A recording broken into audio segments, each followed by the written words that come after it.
নমস্কার বন্ধুরা, অবশেষে আপনাদের সকলের জন্য অন্নপূর্ণা ওয়ান্ডারের অফিসিয়াল ফর্ম প্রকাশিত হলো। কিভাবে ফর্ম ফিল আপ করবেন এবং কি কি তথ্য দিতে হবে সম্পূর্ণটা জেনে রাখুন। কাজেই ভিডিওটি প্রথম থেকে শুরু করে শেষ পর্যন্ত ওয়াচ করুন। সমস্ত ফর্ম ফিল আপের 12 পেজের ফর্ম ফিল আপ করতে হবে। সেটা সম্পূর্ণভাবে আপনাদের প্র্যাকটিক্যালি দেখাবো। আর ভিডিওটি ভালো লাগলে অতি অবশ্যই কি লাইক প্রদান করেন। আমাদের পরিবারের সদস্য না হয়ে থাকলে নিচের যে সাবস্ক্রাইব বাটনটা আছে সেই সাবস্ক্রাইব বাটনে ক্লিক করে বেল আইকনে ক্লিক করে অল নোটিফিকেশনে ক্লিক করে আমাদের পরিবারের সদস্য হয়ে ওঠ। তো প্রথমেই রয়েছে দেখো পারিবারিক পরিচয়। তো পারিবারিক পরিচয় প্রথমে দিতে হবে। প্রথমেই রয়েছে পরিবারের প্রধান সদস্যের নাম, হেড অফ ফ্যামিলি। তো হেড অফ ফ্যামিলি কি, এখানে আপনার পরিবারের যে মেন সদস্য যে বড় রয়েছে এ বাড়ি, তার নাম দেবেন। ধরুন আপনার এখানে বাড়ির যে নাম আছে, বাড়ির বড় যারা আছে তাদের নাম দেবেন, ঠিক আছে, বাড়ির বড় এবং আধার অনুযায়ী, ঠিক আছে, বয়সে যে বড়। তারপরে জন্মের তারিখ, আপনার যে জন্মের তারিখ এখানে কি হচ্ছে দিন দেবেন, মাস দেবেন এবং বছর দেবেন। ধরুন আপনার বয়স হচ্ছে 23/8/2000 সালে জন্ম, আমি ধরলাম কথার কথা, তাহলে সেই অনুযায়ী কিন্তু আপনি দেবেন। তারপরে পরিবারের প্রধান এইচওডি, পরিবারের প্রধান লিঙ্গ, মানে পরিবারের প্রধান কি, পুরুষ মহিলা। আপনার বাড়ির যদি প্রধান যে বাড়ির প্রধান যে মানে বাড়িকে যে চালায় সে অ্যাকচুয়ালি কে, পুরুষ মহিলা না অন্য কেউ। পুরুষ হলে পুরুষ দেবেন, বেশিরভাগ ক্ষেত্রে পুরুষ, মহিলা হলে মহিলা দেবেন। পরিবারের প্রধান সদস্যের আধার নাম্বার, প্রধান সদস্য যে আছে তার আধার নাম্বারটা, আধার কার্ডের নাম্বারটা এখানে দিয়ে দেবেন, ঠিক আছে, পুরোটা কমপ্লিট করবেন। তারপরে ডিজিটাল রেশন কার্ডের পরিবারের আইডি যদি থাকে, ডিজিটাল রেশন কার্ড যদি থাকে সেই ডিজিটাল রেশন কার্ডের আইডি, ঠিক আছে। তারপরে এখানে পরিবারের সদস্য সংখ্যা, পরিবারের শুধুমাত্র সংখ্যায় লিখতে হবে। আপনাদের বাড়িতে যদি পরিবারে 4 জন থাকে তাহলে এখানে 4 লিখবেন আর যদি 8 জন থাকে তাহলে এখানে 8 লিখবেন, 10 জন থাকলে 10 লিখবেন। পরিবারের টোটাল মোট সদস্য সংখ্যা যেটা আছে সেটা আপনি লিখে দেবেন। তারপরে রয়েছে এখানে ঠিকানা, আপনার যে স্থায়ী ঠিকানা আছে, আপনার বাড়ির ঠিকানা, বাড়ির যেখানে থাকেন আপনার বাড়ির স্থায়ী ঠিকানা দেবেন এখানে, ঠিক আছে, ঠিকানা দেবেন। তারপরে যোগাযোগ নম্বর, আপনার এখানে 10 ডিজিটের যে ফোন নাম্বার রয়েছে সেই ফোন নাম্বার দেবেন। মনে রাখবেন যে ফোন নাম্বারটি পরিবারের প্রধানের আধারের সঙ্গে যুক্ত, মানে পরিবারের যে হেড রয়েছে, পরিবারের যে প্রধান রয়েছে, আপনার যে গুরুজন রয়েছে বাড়ির প্রথম, তার আধার কার্ডের সঙ্গে লিঙ্ক করা যে ফোন নাম্বার রয়েছে সেই ফোন নাম্বারের 10 ডিজিট কিন্তু এখানে দেবেন। তারপরে রয়েছে এখানে নাম, জন্ম তারিখ, লিঙ্গ, পরিবারের প্রধানের সঙ্গে সম্পর্ক এবং আধার নাম্বার, সকল সদস্যের নাম। এখানে ক্লিয়ার করি, এখানে টোটাল, ঠিক আছে, 5 বছরের কম হলে আধার নট অ্যাপ্লিকেবল কথাটা লিখতে হবে। এবং অন্নপূর্ণা যোজনার জন্য আবেদন করা হচ্ছে, তো এখানে হ্যাঁতে ক্লিক করলে প্রধান, তারপরে এখানে রয়েছে পরিবারের প্রধান, প্রধানের সাথে দিতে হবে প্রথম সদস্য। প্রথম ধরুন পরিবারের প্রধান বাদ দিয়ে বাদ বাকি যে সদস্য, প্রথম সদস্য দিলেন আপনার এখানে ধরুন আপনার ওয়াইফের নাম দিলেন, যে ওয়াইফ রয়েছে তার নাম দিলেন, ঠিক আছে, ওয়াইফের নেম দিলেন। তারপরে তার জন্মের তারিখ দিলেন, ওয়াইফের জন্মের তারিখ দিলেন, লিঙ্গ ফিমেল দিয়ে দিলেন। তারপরে আপনার প্রধানের সঙ্গে সম্পর্ক কি, আপনার কি হয় প্রধান, আপনার স্ত্রীর নাম লিখছেন, তার মানে আপনার প্রধান কি হয় হাজব্যান্ড, তো এখানে হাজব্যান্ড লিখলেন বা স্বামী লিখলেন এবং আপনার যে ওয়াইফের আধার নাম্বার দিলেন। তারপরে দ্বিতীয় সদস্য, দ্বিতীয় সদস্যতে ধরুন আপনার একজন বাচ্চা রয়েছে বাড়িতে, তার নাম লিখলেন, বাচ্চার নাম লিখলেন, ঠিক আছে, বাচ্চার নাম লিখলেন। একই রকমভাবে তার জন্মের তারিখ দিলেন, লিঙ্গ দিয়ে দিলেন, যে মেল না ফিমেল সেটা দিয়ে দিলেন। তারপরে এখানে তার সঙ্গে সম্পর্ক কি, ফাদার, ঠিক আছে, ফাদার লিখে দিলেন এবং আধার নাম্বার, সেটা সেই বাচ্চার আধার নাম্বার যদি থাকে, সে যদি ছোট হয়, আধার না তৈরি হয় তাহলে এনে লিখবেন, নট অ্যাপ্লিকেবল। আর যদি আধার নাম্বার থাকে তাহলে দিয়ে দেবেন। এরকমভাবে আরেকটা মেয়ে রয়েছে, আপনার ছেলে রয়েছে, ধরুন ছেলের নাম লিখলেন, যে ছেলের নাম, এরকমভাবে জন্মের তারিখ, লিঙ্গ ও তার সঙ্গে সম্পর্ক, এখানে ফাদার্স হলো, তারপরে আধার নাম্বার দিলেন। মানে পরিবারে যতগুলো সদস্য আছে, 5টা সদস্য হলে 5টা সদস্যর ওর ডিটেলস দিতে হবে। তো এরকমভাবে সদস্য সমস্ত ডিটেলস দিলে এবং পরিবারের সঙ্গে সম্পর্ক সেটা দিয়ে দিলেন। তারপরেই চলে আসছে পরিবারের প্রধান এবং পরিবারের সকল প্রাপ্তবয়স্ক সদস্যদের ব্যাংক অ্যাকাউন্টের অর্থর স্থানান্তরের জন্য। প্রথমে হচ্ছে HOD, head of family, HOD head of ফ্যামিলির ব্যাংকের এখানে কি বলেছে, ব্যাংকের অ্যাকাউন্টের নাম্বার, এখানে তোমার হচ্ছে ব্যাংকের নাম লিখবে, ব্যাংকের নাম, ঠিক আছে, ব্যাংকের নাম লিখে দিলে, ব্যাংকের অ্যাকাউন্ট নাম্বার লিখলে অ্যাকাউন্ট নাম্বার, ঠিক আছে, আর এখানে আইএফসি কোড, ঠিক আছে, আইএফসি কোড, আইএফসি কোড লিখে দিলে। এরকমভাবে প্রধান যে বাড়ির প্রধান তার দিলে, তারপরে পরিবারের সদস্য, পরিবারের প্রথম সদস্যের ব্যাংকের নাম, তারপরে এখানে আপনার নাম না কিন্তু ব্যাংকের নাম, ঠিক আছে, ব্যাংকের নাম, তারপরে ব্যাংকের অ্যাকাউন্ট আইএফসি কোড। একই রকমভাবে দ্বিতীয় আপনার প্রথমে আপনার নাম দেবেন, তারপরে আপনার স্ত্রীর নাম দেবেন, আপনার আর ছেলে পেলে থাকলে দেবেন, তার নাতিপুতি থাকলে যতজন সদস্য আছে পরিবারের সবার ব্যাংকের এখানে কি হচ্ছে ব্যাংকের নাম দেবেন, ব্যাংকের নাম, ব্যাংক নেম দেবেন, ঠিক আছে। আর এখানে অ্যাকাউন্ট নাম্বার দেবেন, তার অ্যাকাউন্ট নাম্বার, আর এখানে হচ্ছে আইএফসি কোড দেবেন। এরকমভাবে বাচ্চা, তো আপনার যদি বাচ্চা বাড়িতে থাকে তো বাচ্চার নাম এখানে বাচ্চার ব্যাংক অ্যাকাউন্ট থাকলে সেই ব্যাংক অ্যাকাউন্টের নাম দিয়ে দেবেন। ধরুন কোনো বাচ্চা রয়েছে তার ব্যাংক অ্যাকাউন্ট নেই, একদম সদ্য একদম বাচ্চা, সেক্ষেত্রে এখানে নট এনে দিয়ে দেবেন, নট অ্যাপ্লিকেবল। এ বাড়িতে যত সদস্য আছে যাদের যাদের ব্যাংক অ্যাকাউন্ট আছে তাদের ব্যাংক অ্যাকাউন্ট ডিটেলস কিন্তু আপনাদের দিয়ে দিতে হবে। এবং তারপরেই এখানে ব্যাংক অ্যাকাউন্টের ডিটেলস দিয়ে দিলে আরও যদি থাকে তাহলে সদস্য সংখ্যা, ধরুন আপনার এখানে 5টা সদস্য আছে, 6 নম্বর সদস্য আছে, সদস্য ও 6 দিয়ে এখানে আপনি নিজে লিখে যাতে লিখতে পারেন সেই জন্যে ফাঁকা রেখেছে। যদি 10 জন সদস্য থাকে 10 জন সদস্যের ডিটেলস দিতে হবে আপনাদের পরিবারের। তারপরে এখানে এপিক নাম্বার আর সকল প্রাপ্ত ভোটার তালিকার নম্বর সহ। প্রথমেই দেওয়া রয়েছে HOF অর্থাৎ যে বাড়ির প্রধান রয়েছে তার এপিক নাম্বার এখানে দেবেন এবং বিধানসভার কেন্দ্র এবং অংশের নাম এখানে দেবেন, ঠিক আছে। তারপরে এখানে এপিক নাম্বার আপনার স্ত্রীর বা অন্যান্য সদস্য যে আছে, প্রথম সদস্য এখানে ধরুন আপনার স্ত্রীর নাম লিখলেন এবং স্ত্রীর বিধানসভার কেন্দ্র এবং অংশ নাম্বার, আর এপিক নাম্বার হচ্ছে ভোটের কার্ডের ওপর যে নাম্বার লেখা রয়েছে সেই নাম্বার। দ্বিতীয় সদস্য, ধরুন আপনার পরিবারে আরেকজন রয়েছে, ধরুন আপনার ভাই রয়েছে, ভাইয়ের নাম দিলেন, ঠিক আছে, ভাইয়ের নাম দিলেন, ভাইয়ের আপনার পরিবারে ধরুন দ্বিতীয় সদস্য আছে, ভাই রয়েছে, ভাইয়ের যে এপিক নাম্বার সেটা এখানে দিলেন, একই সাথে ক্ষেত্র নম্বর এবং অংশ নম্বর দিয়ে দিলেন। একই রকমভাবে আপনার পরিবারে ছেলে রয়েছে, ছেলেরও ভোটার কার্ড রয়েছে, তার ভোটার কার্ডের নাম্বার, এরকমভাবে যতগুলো সদস্যের ভোট দেয় ভোটার কার্ড রয়েছে সমস্তটার দেবেন। তারপরে এখানে আপনি কোন ক্যাটাগরির মধ্যে পড়েন এখানে দেওয়া রয়েছে, অসংরক্ষিত ইউআর মানে আনরিজার্ভ ক্যাটাগরি, না তোমার ইকোনমিক তোমার হচ্ছে ইডাব্লিউএস ক্যাটাগরির মধ্যে পড়ে, এসসি তপশিলি, এসটি না ওবিসি, না বিশেষ একটি জাতিপুঞ্জ। তো কোন ক্যাটাগরি, তো আপনি যদি যে ক্যাটাগরি সেই ক্যাটাগরি এখানে সিলেক্ট করে দেবেন, ঠিক আছে।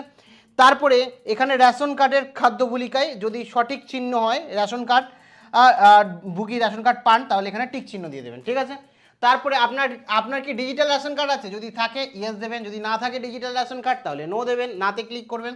যদি হ্যাঁ হয় তাহলে কার্ডটি কোন ধরনের, এই যে তালিকাভুক্ত আছে AAY, আপনার রেশন কার্ডের ওপরেই আপনি দেখতে পারবেন কার্ডের নাম লেখা রয়েছে, না PHH, SPHH, RSKI, না RSSKY2, যে টাইপের আধার কার্ড আপনার হবে, এই রেশন কার্ড হবে, সেই টাইপের রেশন কার্ডেতে ক্লিক করবেন।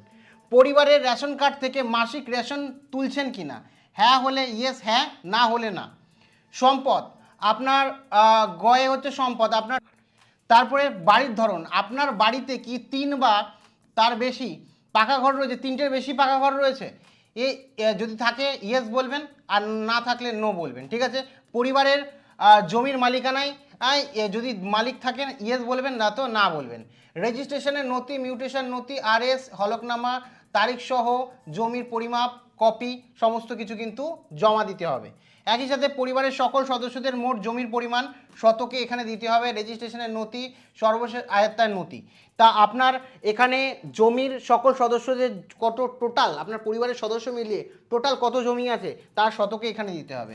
আপনি পরিবারের সদস্যদের মধ্যে অবাণিজ্যিক মোটর গাড়ি মানে বাণিজ্য ছাড়া, মানে আপনার গাড়ি রয়েছে যেটা দিয়ে আপনি ব্যবসা করেন সেটা ছাড়া কজনের মোটর বাইক রয়েছে, যদি থাকে মোটর চালিত 4 চাকার গাড়ি রয়েছে, ঠিক আছে, 4 চাকা রয়েছে কজনের কাছে, 4 চাকা যদি থাকে তাহলে দেবেন, আদারওয়াইজ দেবেন না। এবং যদি হ্যাঁ হয় তাহলে গাড়ির মানে সংখ্যা উল্লেখ করবেন, রেজিস্ট্রেশন নাম্বার এখানে দিয়ে দেবেন, ঠিক আছে। অবশ্যই 4 চাকা থাকলে, 2 চাকা না। বাণিজ্যিক মানে যারা ব্যবসার ক্ষেত্রে গাড়ি লাগান সেটা বাদ দিয়ে যাদের মানে শখের জন্য বাড়িতে জাস্ট গাড়ি কিনে রেখেছেন সেটা দিতে হবে। তারপরে পরিবারের সদস্যের স্বাস্থ্য বিমা, যদি আপনার আর কি হচ্ছে হেলথ ইন্স্যুরেন্স করা থাকে তাহলে ইয়েস করবে হ্যাঁ, না তো না করবে। যদি হ্যাঁ করেন সমস্ত ডিটেলস দেবেন, যে আপনার বাড়ির যে হেড অফ ফ্যামিলি রয়েছে, প্রধান রয়েছে, সে হেলথ ইন্স্যুরেন্স করেছে কোথায়, সরকারিতে করেছে না বেসরকারিতে করেছে। সদস্যের প্রথম সদস্যের আছে, যদি থেকে থাকে সরকারি করে থেকে বেসরকারি থেকে। দ্বিতীয় সদস্যের হেলথ ইন্স্যুরেন্স আছে, করে দেবে। সেগুলো হেলথ ইন্স্যুরেন্স প্রত্যেকটা সদস্যের টিক করবেন, এবং সাথে আপনার যে তোমার বিমার অঙ্ক আছে, কত টাকার হেলথ ইন্স্যুরেন্স আছে, এবং প্রত্যেক প্রিমিয়ামের বিবরণ দিতে হবে, আপনি কত টাকা তার জন্য প্রিমিয়াম দেন, বা আপনার থেকে যদি সরকারি বা প্রাইভেট চাকরি করেন তাহলে কত টাকা নেবে, এই সমস্ত সদস্যের ডিটেলস এখানে কিন্তু দিতে হবে। মানে আপনার পরিবারের যদি কারোর হেলথ ইন্স্যুরেন্স থাকে সেগুলো দেবেন ইন্ডিভিজুয়ালি, কার কার রয়েছে এবং সেই হেলথ ইন্স্যুরেন্সের পরিমাণ কত টাকা কভারেজ দেয় হেলথ ইন্স্যুরেন্স। যদি না থাকে তাহলে জাস্ট নাতে ক্লিক করবেন, আর কিছু দেওয়ার প্রয়োজন নেই, ঠিক আছে। তারপরে এখানে প্রিমিয়ামের বিবরণ, কোন সদস্য সংখ্যা, এগুলো দেবেন। তারপরে এখানে সেই নির্দেশিকা কিন্তু আপনাকে দিতে হবে, ঠিক আছে। তারপরে এখানে আয়ের পেশা, ঠিক আছে, আয় আপনি কি করেন, আয়কর,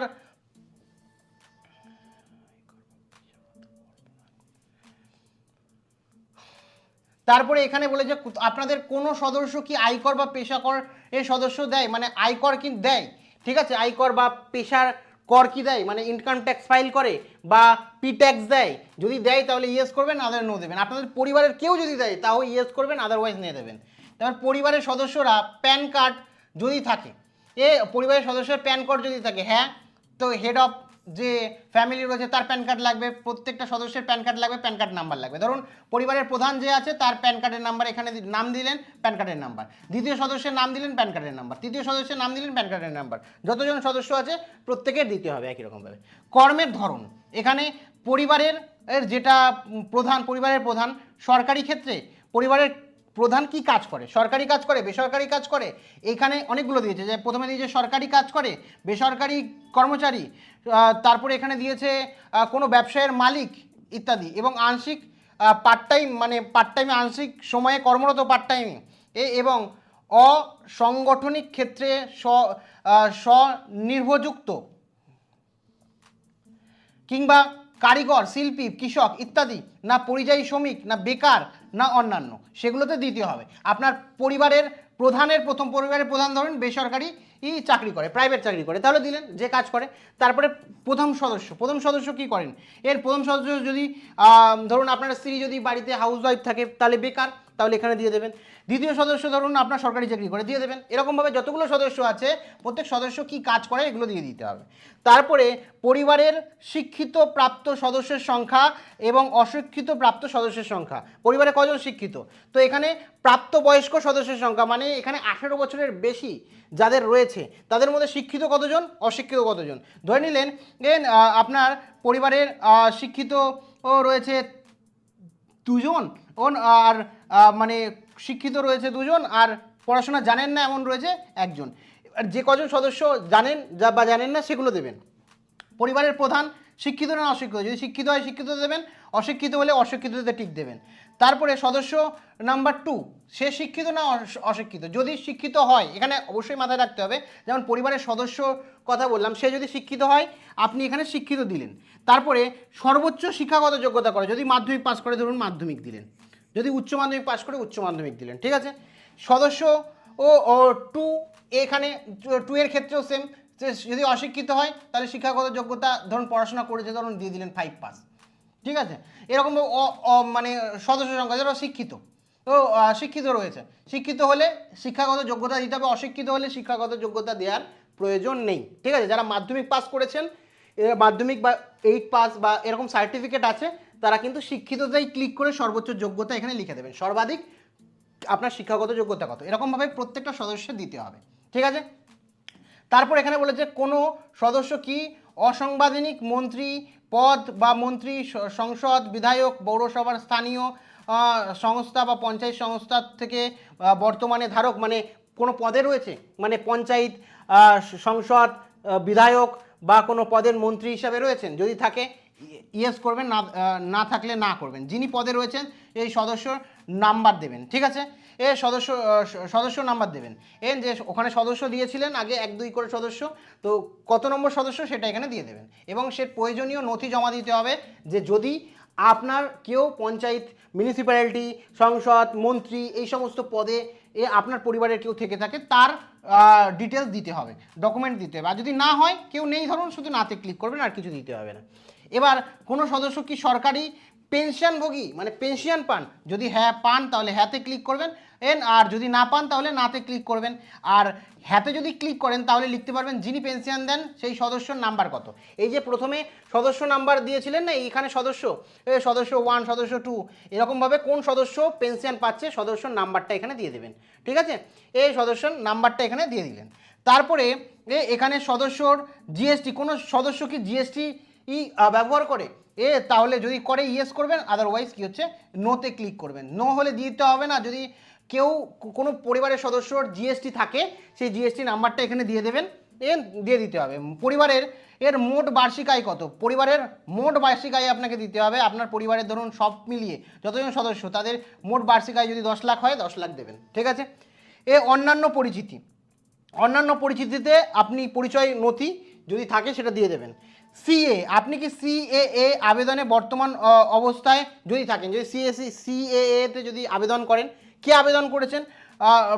পরিবারের প্রধান, প্রযোজ্য নয় আবেদন করা। যদি হ্যাঁ হয় তাহলে আবেদন নাম্বার দিতে হবে।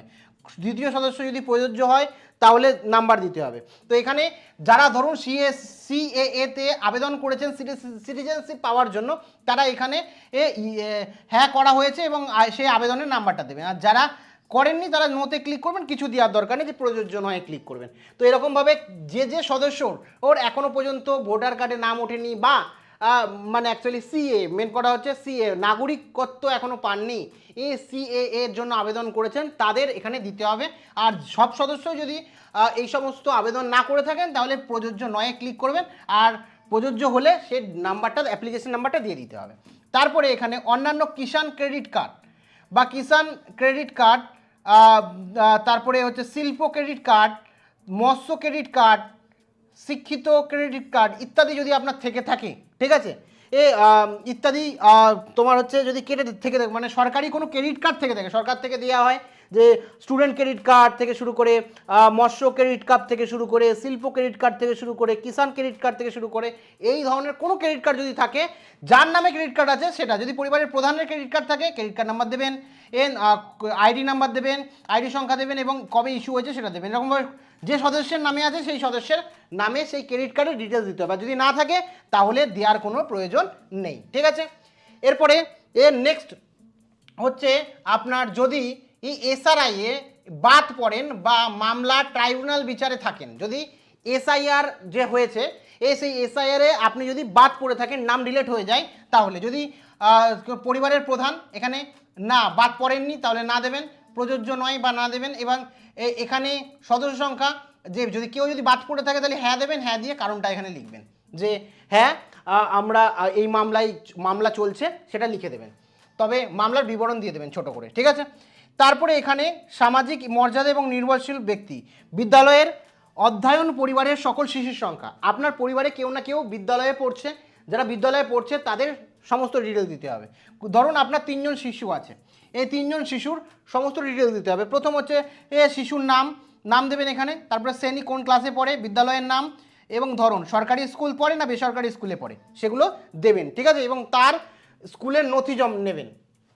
তারপরে মাদ্রাসায় পড়লে মাদ্রাসা এগুলো দেবে, এবং অন্যান্য কিছু হয়ে থাকলে সেখানে সেটা দিয়ে দেবেন। ধরো দ্বিতীয় বাচ্চা, দ্বিতীয় শিশুর সদস্য সংখ্যা, দ্বিতীয় শিশুর নাম দেবেন, শ্রেণী দেবেন, বিদ্যালয়ের নাম দেবেন এবং সে কোন ধরনের স্কুলে পড়ছে, বেসরকারি, সরকারি বা সরকারি স্পন্সর, সেগুলো দেবেন। একই রকমভাবে তৃতীয় বাচ্চা থাকলে, চতুর্থ বাচ্চা থাকলে, যে কটা বাচ্চা আছে সে কটা বাচ্চার আর ডিটেলস দিয়ে দেবেন। এবার শিশুদের টিকাকরণের বর্তমান অবস্থা, যে টিকাকরণ দিয়েছেন কিনা, যদি হ্যাঁ করেন তাহলে শুরু থেকে টিকা রয়েছে, সম্পূর্ণ টিকাকরণ দেওয়া হয়নি। যদি থাকে যে টিকা দিয়েছেন সম্পূর্ণ তাহলে হ্যাঁতে ক্লিক করবেন, আর যদি না দেন তাহলে নাতে ক্লিক করবেন। ঠিক আছে। তারপরে এরকমভাবে দ্বিতীয় বাচ্চা যদি আপনার থাকে তাহলে টিকাকরণ আপনি দিয়েছেন দ্বিতীয় বাচ্চাকে, যদি থাকে হ্যাঁ অথবা নাতে ক্লিক করবেন। যারা দিয়ে দিয়েছেন তারা হ্যাঁতে, যারা দেননি তারা নাতে। যে কটা বাচ্চা আছে সব কটা বাচ্চার টিকাকরণ, মানে পোলিও বা টিকা সঠিকভাবে মানে আপনার হেলথ যে সেন্টার রয়েছে বাড়ির সামনে সেখান থেকে টিকা দেওয়া হয়েছে কি দেওয়া হয়নি, দেওয়া হলে সেগুলো ডিটেলস দেবেন এবং প্রত্যেকটার কিন্তু নথি দিতে হবে, মানে ডকুমেন্ট জমা দিতে হবে যে হ্যাঁ এই তারিখে আমি টিকা দিয়েছিলাম। আপনার যে টিকাকরণের কার্ড সেটা জেরক্স আপনাকে দিতে হবে। তারপরে সরকারি প্রকল্পের আওতায় সুবিধা, সরকারি প্রধান কি সরকারি কোনো মানে ডিবিডির মাধ্যমে কোনো কিছু পাচ্ছেন, মানে সরকারি কোনো সুবিধা পাচ্ছেন সেন্ট্রাল বা স্টেট থেকে? যদি পরিবারের প্রধান কিছু পেয়ে থাকে তাহলে হ্যাঁতে দেবেন, আর যদি পরিবারের প্রধান পেয়ে না থাকেন তাহলে নাতে দেবেন। এবার আর ধরুন হ্যাঁতে দিলেন, এবার কটা প্রকল্পে আপনার পরিবারের প্রধান সুবিধা পাচ্ছেন? কেউ ধরুন পরিবারের প্রধান, কেউ ধরুন হচ্ছে একটা 1 নম্বর প্রকল্প কোনো নাম রয়েছে, যেমন লক্ষ্মীর ভাণ্ডার রয়েছে বা এই মুহূর্তে বিভিন্ন ভাণ্ডার রয়েছে, যেমন কেউ ধরো যুবসাথী রয়েছে। এই সদস্য প্রধান যদি বাড়ির প্রধান হয়ে থাকেন তাহলে কি কি প্রকল্প, ধরুন একটা প্রকল্প রয়েছে তো একটা প্রকল্পের নাম লিখবেন। আর ধরুন পরিবারের প্রধান কোনো রকম মানে প্রকল্প পাচ্ছে না এই মুহূর্তে, সরকার থেকে টাকা পাচ্ছে না কোনো রকম প্রকল্পের ধরুন, তাহলে নাতে ক্লিক করবেন। প্রথম সদস্য, তারপরে প্রধানের পরে প্রথম সদস্য চলে যাবে। 1 নম্বর সদস্য কি কোনো কিছু পাচ্ছে? যদি পেয়ে থাকে তাহলে হ্যাঁতে ক্লিক করবেন, আদারওয়াইজ নাতে ক্লিক করবেন। মনে রাখবেন হ্যাঁতে ক্লিক করলে, মানে হ্যাঁতে যদি টিক করেন তাহলে আপনাকে প্রকল্পের নামগুলো লিখতে হবে। যদি একটা প্রকল্প হয় একটা প্রকল্প দেবেন, দুটো প্রকল্প হয় দুটো প্রকল্প।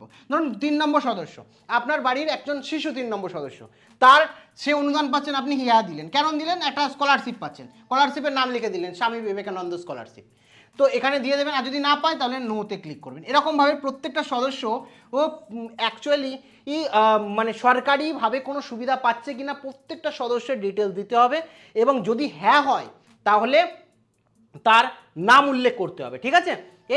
এখানে মানে প্রকল্পে যদি হ্যাঁ হয় তাহলে কোন প্রকল্প থেকে পাচ্ছে সেই প্রকল্পের নাম লিখে দিতে হবে। তারপরে এখানে তারপরে বাদ দেওয়া হলে অফিসিয়াল, এখানে বলে যে যদি বাদ দেওয়া হলে কারণ অফিসার কর্তৃক পূরণীয়।